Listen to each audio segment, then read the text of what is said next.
I'm Alex. I'm 29.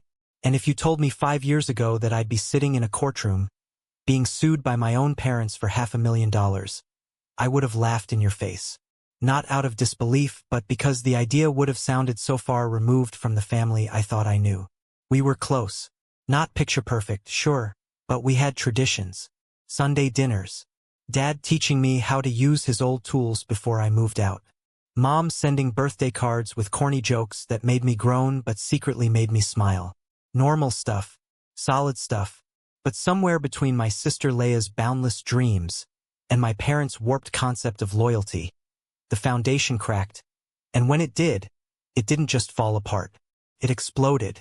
It all started when Leia turned 25. You have to understand something about my sister. She walks through life like the world is set dressing for her personal fairy tale. She speaks in affirmations, quotes Instagram posts as life advice, and pivots between interests like someone flipping channels with no intention of watching the full episode. 1 month, she's opening a bakery. The next, she's launching a blog about minimalist living. Then it's crystals, chakras, and manifestation energy. And just when I thought I'd heard the last of her new phase, she told my parents she needed a house. Not an apartment. A house. A backyard. A sunroom for yoga. Space to align her aura. I thought she was joking. I laughed. My parents didn't. They nodded. Actually nodded. As if it made perfect sense for someone with no job, no savings, and a resume that read like a Pinterest board to start looking at real estate.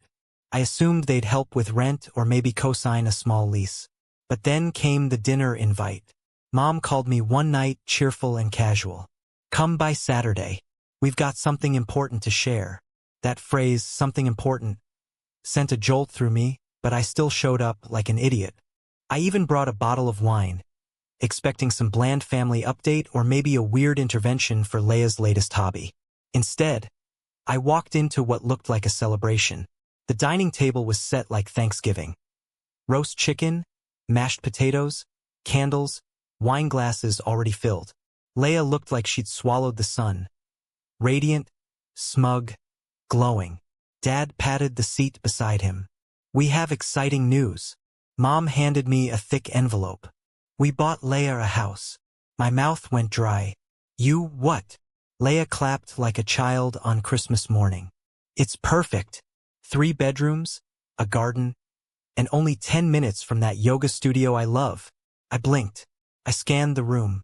Everyone was smiling like this was normal. Like we were announcing a pregnancy or someone got promoted. Then Mom dropped the hammer. It's in both your names. Technically, the mortgage is under yours. My jaw clenched. What do you mean, my name? Dad leaned in like a financial advisor giving sage advice. Your credit score's solid. It's a family investment. Leia's still building hers. I pulled the papers out of the envelope. Mortgage documents. Legal forms. My name everywhere. You want me to co-sign for a $500,000 mortgage for her? Leia rolled her eyes. It's not for me. It's ours. It's about family. My pulse hammered in my ears.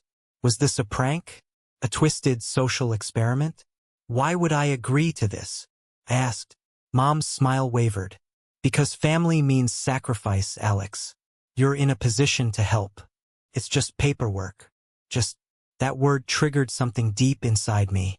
Just a $500,000 debt. Just my financial future tethered to someone who couldn't even hold a job at a smoothie bar. I placed the papers on the table, slow and deliberate. I'm not signing anything. Leia's face twisted in betrayal.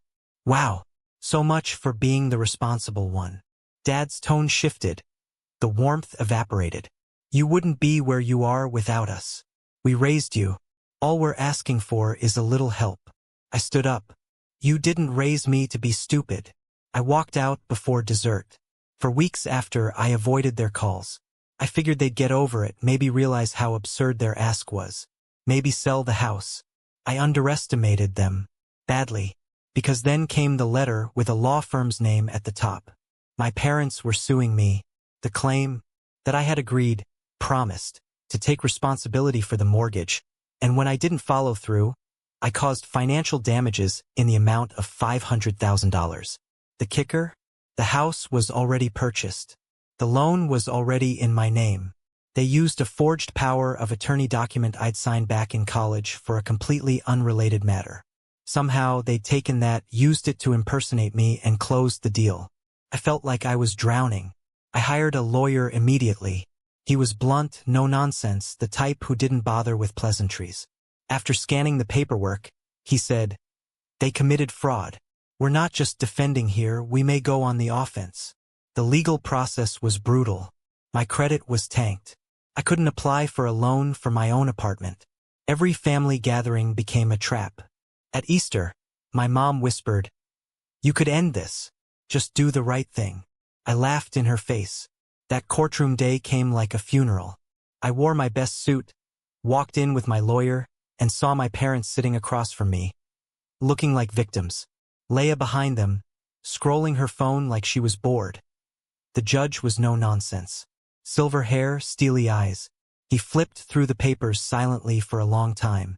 Then, without looking up, he said to their lawyer, "If the defendant never signed these documents, and you admit they were submitted before he saw them, what are you basing this case on?" Their lawyer fumbled. The judge raised an eyebrow. "You have a verbal agreement? Witnessed by the beneficiary." He was furious. "You expect me to enforce a $500,000 debt based on a conversation and a forged document signed a decade ago for a different purpose?" The silence that followed cracked the air like thunder. My lawyer didn't even need to speak. The judge continued, voice rising. "This is an abuse of the court system. Unless you have actual evidence in 5 minutes, I'm dismissing this, and you'll be lucky I don't recommend criminal charges." Their lawyer turned to my parents. My mom paled. My dad fumed. Leah looked down at her phone like she wasn't at the center of this disaster. They withdrew the case. It was over, except it wasn't. That night, I sat in my apartment, not celebrating but reflecting. My parents had tried to steal my life's work, to weaponize love, guilt, and obligation. And when I refused, they tried to punish me. I'd spent years being the good son, quiet, reliable, self-sufficient.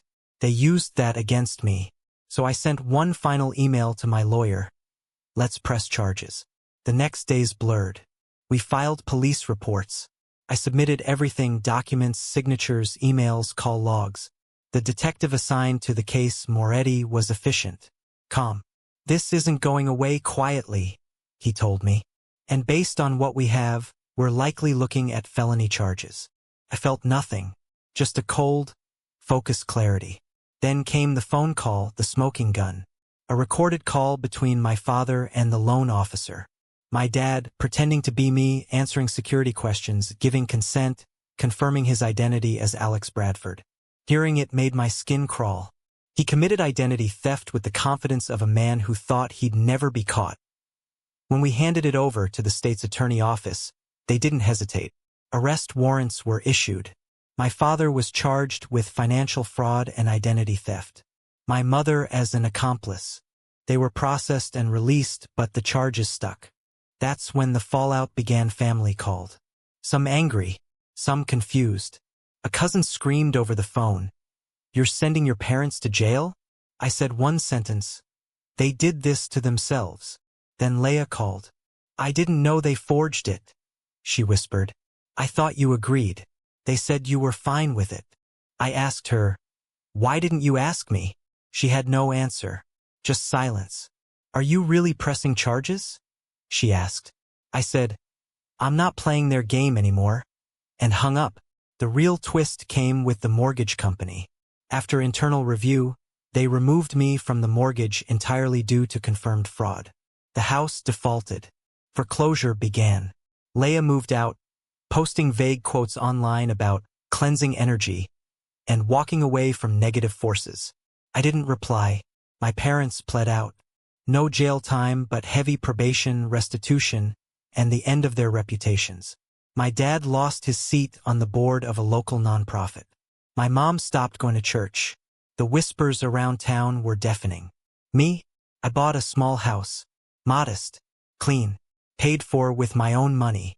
No cosigners. No drama. I didn't throw a party. Just lit a candle, ordered takeout, and toasted myself. For surviving. For finally saying no. Months later, I got a text from my mom. "We miss you. Come home for Thanksgiving. Let's start over." I read it.